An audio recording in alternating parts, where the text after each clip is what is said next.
Good afternoon, I'm Kagiso Kay-gee and this is PM News and we're broadcasting live from University of Limpopo. And of course, we are joined live by one of our reporter, Mrs. Mambulelo. She's reporting live from University of Limpopo. As you know, this is a Women Month and we focus on women by the future of this nation. And of course, there is a lot that is currently happening at the university. Let's now cross live to Ms. Mambulelo. Ms. Mambulelo, can you tell us what is happening right now?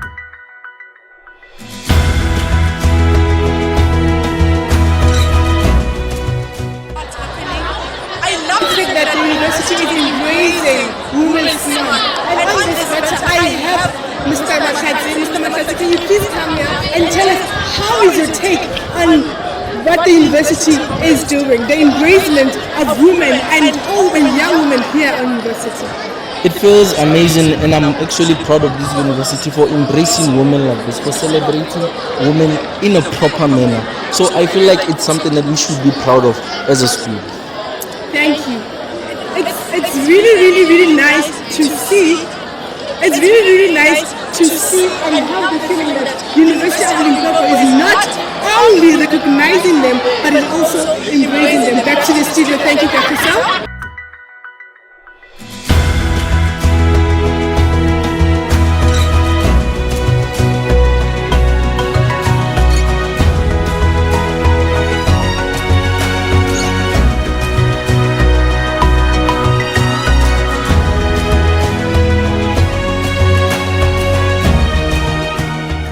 Good afternoon, I'm Kagiso Kay-gee and we are reporting live from the University of Limpopo and this is AM News.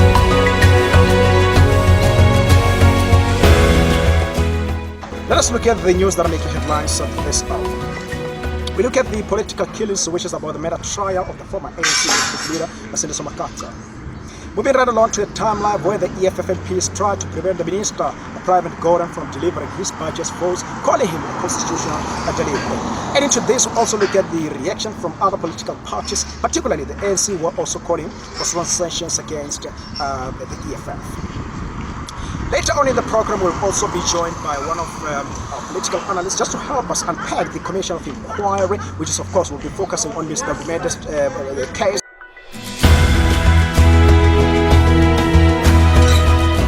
As we focus on the article I want it to look good, and also at the name dropping.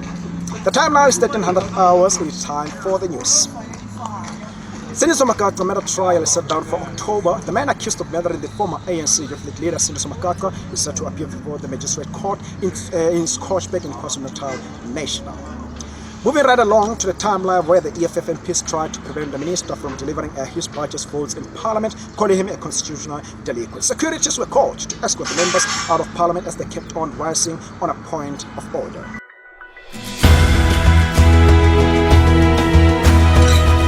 However, the NC also defended Minister Private Gordon after the EFF confrontation in Parliament.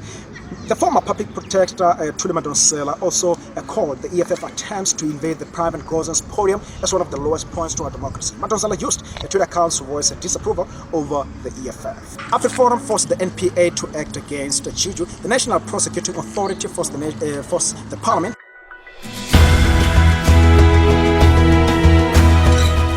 to act against Juju. They announced this during a media briefing in Tshwane yesterday.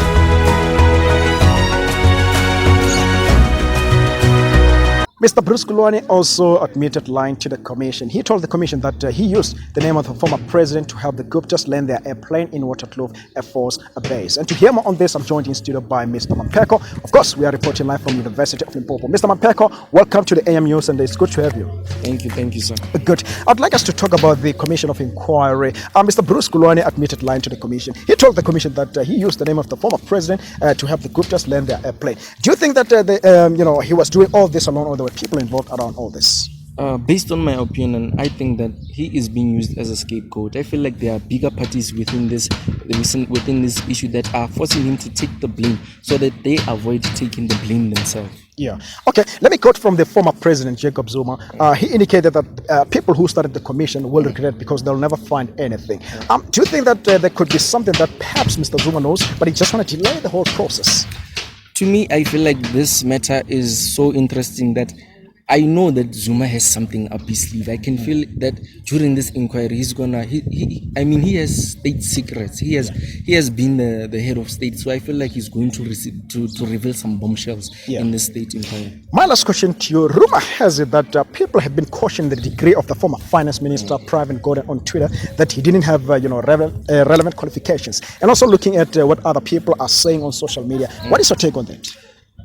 I feel like the people on social media have a right to dispute the qualifications of Mr. Pravin Gordhan. Because once you look at it, once you think about the whole situation, the university was started at around, I'm not sure about the year, can you? At around 1961, if I'm not mistaken. And it said that he got his degree at around 1962 or 1963. So for us, we are busy questioning ourselves, how can a person get a 4-year degree in 1 year or 2 years? It's highly impossible. Okay, as we wrap up here, let me just put one another question. Let me put one more last question to you. Can we defeat corruption in this country, or is it just a way of living? I mean, looking at the general elections as an example, as you're saying, many political candidates would come and go to different places, are seeking for the vote, promising people a whole lot of things, but later, when they got what they needed, they're no longer, implementing those plans. We only hear about corruption, the capture, the ESCOM corruption and all that. Can we defeat corruption in this country, or is it just a way of living? For me, I feel like corruption is just the way of living. I mean, we are individuals, and being individuals, we want to have houses, we want to have cars, we want to have nice things for our family. So I feel like we should just accept that corruption is just the way of life. But adding on the previous question, I didn't want to speculate about the matter of Pravin Gordhan. What I meant is the public can share different opinions about this certain issue, but to my understanding,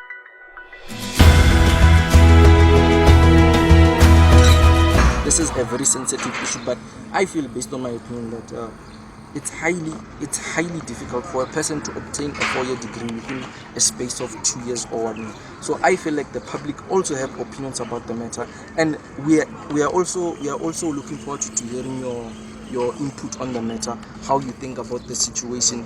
Don't forget. Thank you so much, Mr. Mampeko. You are one of the political analysts in South Africa. We really appreciate it. Thank you. Well, that's all we have time for from here at the AM News from Kagiso and hardworking team. We say bye-bye. God bless. Amen.